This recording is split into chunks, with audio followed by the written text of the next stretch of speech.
the Red Army scrambles to defend the Soviet Union, throwing hundreds of T-34 tanks at the gargantuan German Tigers, and the greatest tank battle ever seen.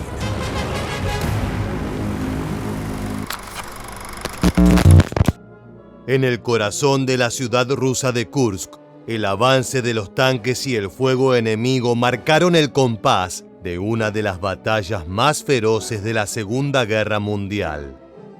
Tal vez no es tan recordada como los enfrentamientos en Stalingrado, Midway y Normandía, pero aún así esta lucha titánica representó un quiebre en el conflicto. Millones de soldados combatieron y murieron en las estepas y trincheras en torno a la ciudad, mientras a su alrededor máquinas asesinas sembraron la destrucción. Nunca, ni antes ni después en la historia, se vieron tantos tanques y aviones en un mismo combate.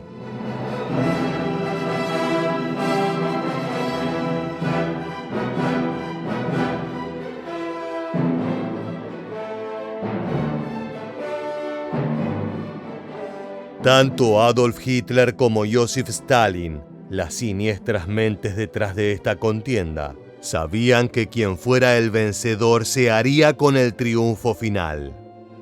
Por eso hoy en este nuevo episodio de Historia Militar, te contaremos todo sobre la batalla de Kursk, la contienda que marcó el destino del Tercer Reich. Según muchos historiadores, en la segunda mitad del año 1942, casi en el punto medio de la Segunda Guerra Mundial, comenzó el inicio del fin para las fuerzas del eje. El imperio japonés perdió la mayor parte de su flota contra los estadounidenses en la batalla de Midway, librada en junio de ese año. Para agosto, los aliados realizaron un exitoso desembarco en los territorios alemanes del norte de África, y consiguieron hacerse de la delantera en ese brutal escenario. Pero para el Tercer Reich de Adolf Hitler, el mayor peligro se encontraba en el frente oriental. La campaña contra la Unión Soviética, comenzada el 22 de junio de 1941, había obtenido enormes victorias iniciales para el bando germano. Los defensores rusos poco podían hacer contra los movimientos meticulosamente organizados de tanques, aviones e infantería que arrasaban con sus posiciones. Leningrado, al norte, se encontraba sitiado con su gente muriendo de hambre lentamente. Moscú estaba en peligro constante, con las tropas del eje a pocos kilómetros de la capital. Pero los combates más sangrientos se daban en el sur del país, en la ciudad que llevaba el nombre del líder de la nación, Stalingrado.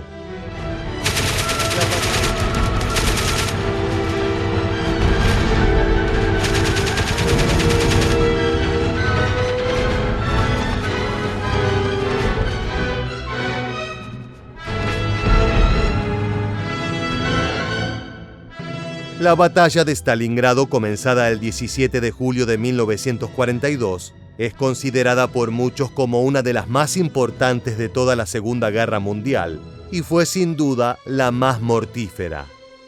Por más de 6 meses los alemanes se enfrentaron en las fábricas, edificios y casas de la ciudad, en un sangriento combate cuerpo a cuerpo. Los soviéticos estuvieron muy cerca de ser derrotados, lo que supondría su aniquilación total.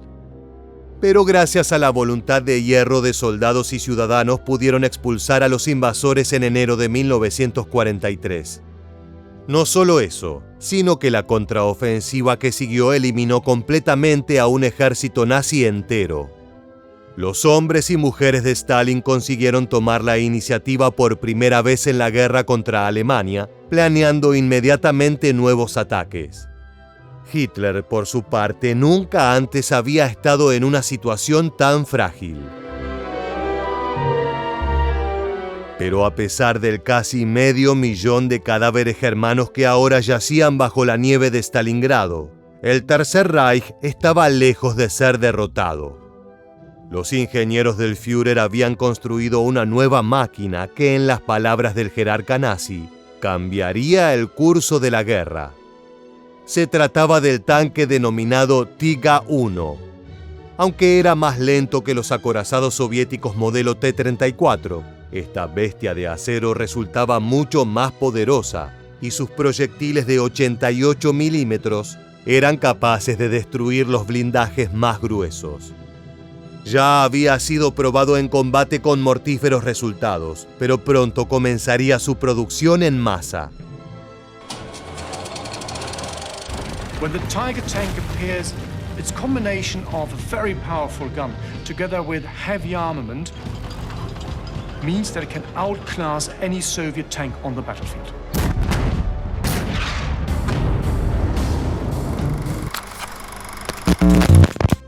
Ahora solo bastaba elegir el escenario donde liberar estas terribles armas.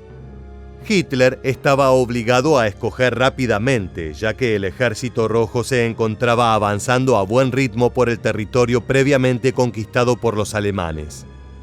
Cuando las fuerzas nazis alrededor de Stalingrado fueron aniquiladas, dejaron una abertura en las líneas que los soviéticos no tardaron en aprovechar mediante salvajes contraofensivas. Para principios de febrero de 1943, muchas ciudades rusas habían sido liberadas. Entre ellas se encontraba Kursk, un lugar que dentro de poco tiempo se convertiría en el escenario de una de las batallas más espectaculares de toda la Segunda Guerra Mundial. Este asentamiento había sido conquistado por los nazis en los primeros días de noviembre de 1941, durante su seguidilla de victorias iniciales. Por casi 15 meses, los alemanes aterrorizaron a la población local. Se estima que aproximadamente 10.000 civiles murieron en ese tiempo, víctimas de las matanzas indiscriminadas o del hambre que asoló a la ciudad.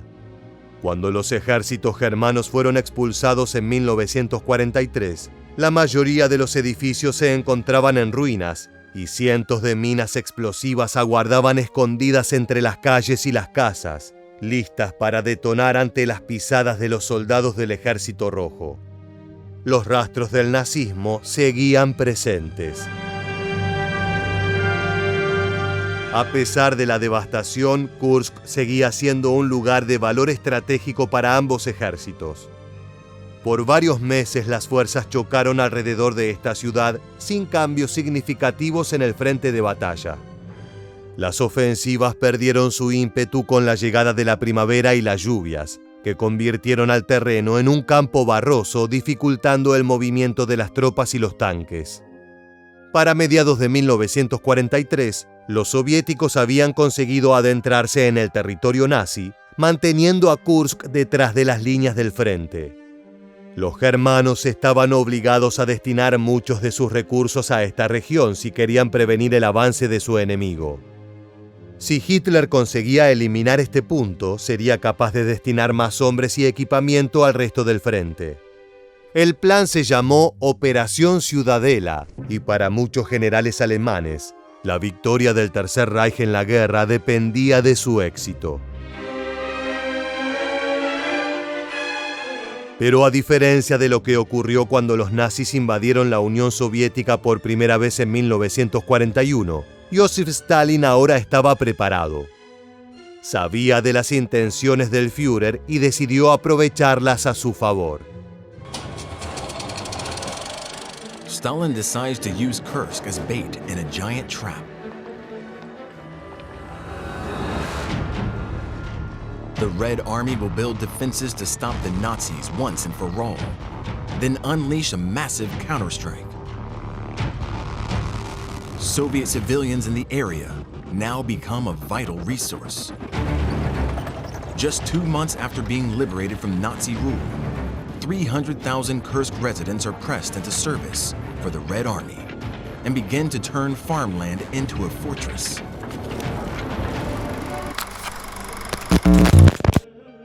Los ciudadanos de Kursk debieron asistir en la preparación de las defensas locales. La mayoría lo hicieron voluntariamente, dispuestos a ayudar a expulsar a los alemanes de sus hogares. Además de cavar casi 5.000 kilómetros de trincheras para los soldados, arreglaron las calles y construyeron algunas nuevas para que los tanques pudieran moverse más rápido. La ciudad se estaba preparando para ser la pesadilla de los hombres de Hitler. Luego de que esto fue terminado, muchos se encargaron de tareas de soporte detrás de las líneas, como cocineros, conductores o personal médico. Para julio de 1943, más de 1 millón de combatientes soviéticos se encontraban al norte y sur de Kursk, aguardando la posibilidad de un masivo contraataque. Pero había un riesgo en el plan de Stalin: el nuevo juguete bélico de Adolf Hitler. Casi 800.000 nazis se aproximaban con 700 tanques, 150 de los cuales eran los Tiga-1. Si los alemanes conseguían romper las barreras soviéticas, tendrían la oportunidad de adentrarse en el territorio, cercar a los defensores y aniquilarlos, como hicieron muchas veces en 1941. Para Hitler y sus generales, sus nuevos y monstruosos vehículos acorazados serían capaces de lograr este cometido. El 5 de julio de 1943, los soviéticos, sabiendo que la ofensiva nazi estaba a punto de empezar, lanzaron un enorme ataque de artillería con la esperanza de desorganizar sus movimientos. Pero si bien retrasaron por unas horas la avanzada germana, no consiguieron detenerlos. Con la orden de marchar hacia las líneas defensivas, la Operación Ciudadela comenzó. Los primeros ataques se produjeron en el norte de Kursk, liderados por el general alemán Walter Model.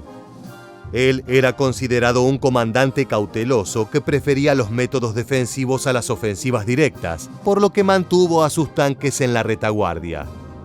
A su vez, les ordenó a sus hombres avanzar e intentar romper las líneas soviéticas. Pero les esperaba una terrible sorpresa. Los combatientes del Ejército Rojo habían aprovechado la vasta red de trincheras para moverse sin ser vistos y colocar miles de minas explosivas. Cuando los germanos se adentraron en las posiciones enemigas, comenzaron a volar por los aires. Los soldados veían cómo sus colegas eran mutilados, mientras los disparos llovían a su alrededor. Así lo cuentan algunos testimonios grabados en diarios alemanes, como el de un buscaminas germano que podemos escuchar a continuación. The Soviets had sown thousands upon thousands of mines. We could never remove all of them, and those that we removed were replaced.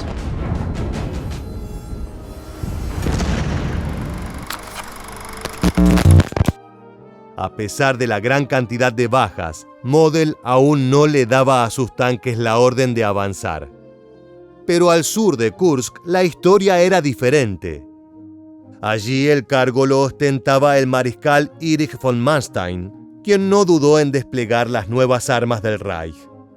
A su orden, los Tiga avanzaron en la vanguardia, flanqueados por tanques más antiguos para proteger a estos valiosos acorazados. Algunas de las tripulaciones estaban conformadas por miembros de la CSS, la organización más sanguinaria dentro del Partido Nacional Socialista. Eran los encargados de la seguridad personal de Hitler y del control de los campos de concentración, pero también eran utilizados en las batallas tradicionales. Los soldados soviéticos sentían el odio más profundo hacia ellos, ya que habían sido responsables de las mayores atrocidades dentro de su territorio. Los tanques de la CSS tuvieron más éxito que el ataque de Model en el norte. Los Tiga avanzaron a paso lento pero seguro, destruyendo todo a su paso.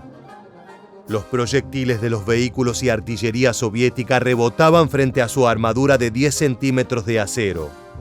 Los T-34 del Ejército Rojo, aunque más ágiles, no contaban con esta protección, y muchos fueron pulverizados por los cañones de los nuevos acorazados germanos. Los defensores ni siquiera podían salvarse refugiándose en las trincheras, ya que el mismo peso de los tanques terminaba por colapsarlas. The German tank advance is relentless. The new models slowly chew their way through the Soviet lines. Soviet losses are huge, 6, 7, 8 to 1 in favor of the Germans.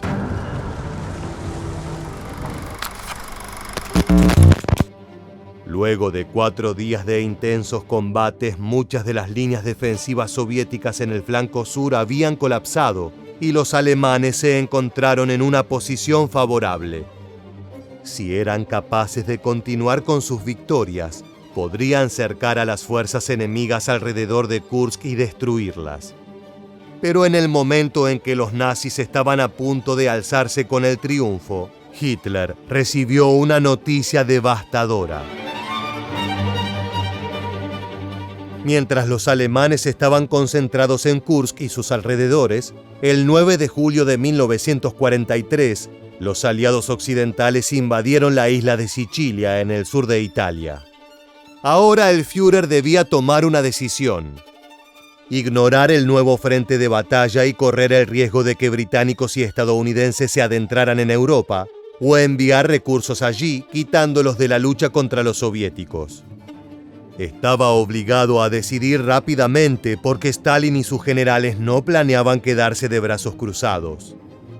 Viendo que sus líneas de defensa estaban cerca de ser superadas, los comandantes soviéticos decidieron activar sus reservas acorazadas. Los soldados alemanes en el frente de batalla observaron en completo terror cómo cerca de 800 T-34 aparecieron en el horizonte, moviéndose rápidamente hacia sus posiciones. Estaba por comenzar la batalla de tanques más grande de la historia. Las tripulaciones de los Tiga abrieron fuego. Muchos de los vehículos rusos fueron destruidos sin poder lanzar siquiera un proyectil, pero otros cientos consiguieron acercarse lo suficiente para disparar. A cortas distancias, la movilidad de los T-34 resultaba una enorme ventaja frente a la lentitud de los tanques alemanes, y de poco servía su densa armadura cuando el tiro se hacía a quemarropa. Además, gran cantidad de las fábricas soviéticas habían sido ordenadas con la construcción de estos acorazados, por lo que podían recuperar el número de unidades destruidas muy fácilmente. En cambio, cada Tiga inutilizado era una pérdida notoria. Mientras los vehículos intercambiaban fuego, los soldados soviéticos combatían contra los nazis en las trincheras, donde las luchas frecuentemente se volvían cuerpo a cuerpo. En el aire también sucedían salvajes enfrentamientos entre los aviones de ambos bandos. A diferencia del resto de las naciones participantes en la Segunda Guerra Mundial, la Unión Soviética permitía que las mujeres volaran aeronaves de combate al igual que los hombres. Durante la batalla de Kursk, algunas de estas pilotos destacaron enormemente. Tal fue el caso de Lidia Litviak, que a sus 21 años ya había derribado a 13 aviones enemigos, teniendo aún hoy en día el récord de bajas en combate aéreo. A pesar de sus victorias, la lucha en las estepas soviéticas fue brutal, y ni siquiera las personas más habilidosas estaban exentas de la muerte.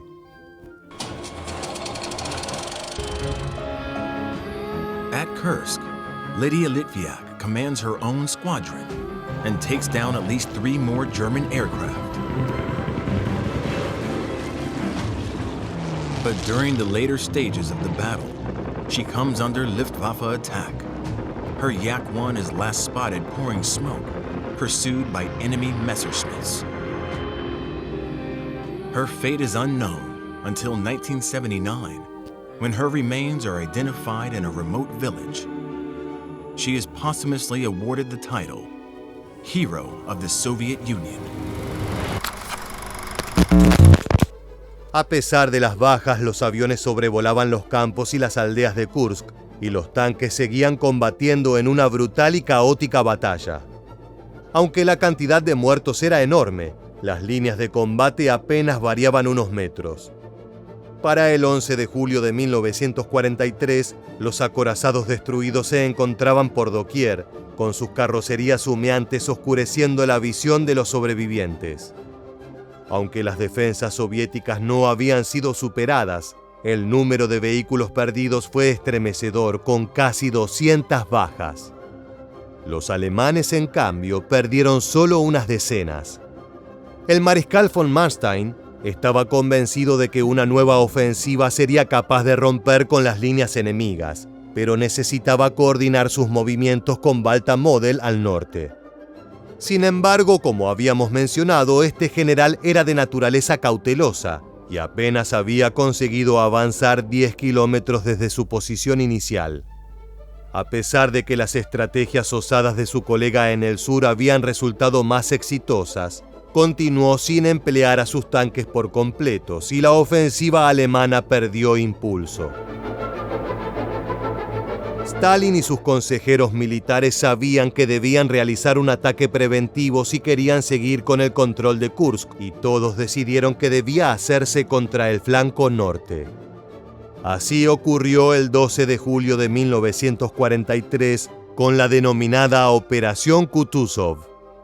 1 millón de hombres, 2.400 tanques y 3.000 aeronaves avanzaron contra los puestos alemanes casi sin previo aviso. Los nazis no esperaban un ataque de esta magnitud, pensando que los soviéticos estaban prontos a colapsar, y fueron tomados por sorpresa. Von Manstein instó a Hitler a organizar un contraataque para evitar ser barridos por el Ejército Rojo, pero el Führer tenía otras ideas.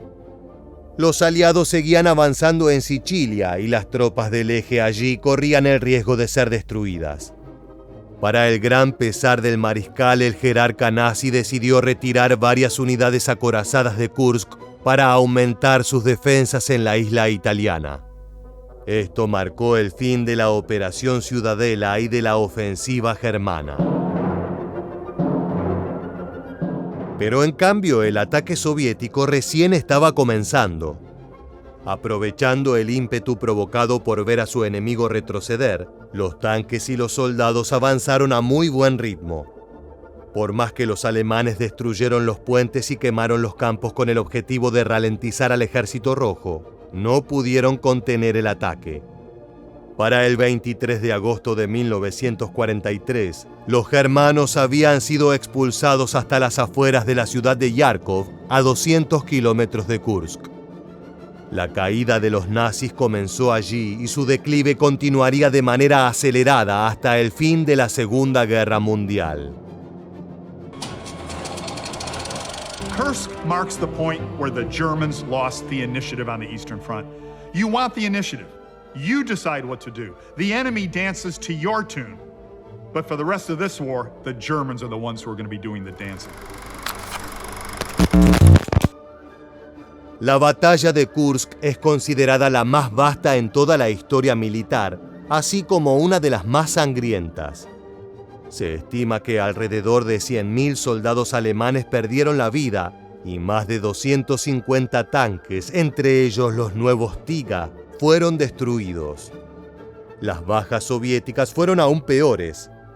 Más de 200.000 hombres muertos y casi 2.000 acorazados inutilizados.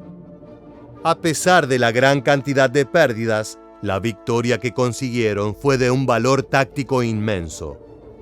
Luego de Kursk, los nazis nunca más pasaron a la ofensiva en el frente oriental. Los soviéticos, en cambio, comenzaron un avance que no pararía hasta las puertas de Berlín casi 2 años después, donde Stalin le daría la estocada final al ya moribundo Tercer Reich del Führer. Llegamos al final de este video y queremos preguntarte: ¿crees que si Hitler no hubiera trasladado a sus tropas de Kursk podría haber ganado la batalla? Déjanos tu respuesta en la casilla de comentarios aquí debajo y no olvides suscribirte a nuestro canal para conocer muchos más sucesos militares que dejaron su huella en la historia.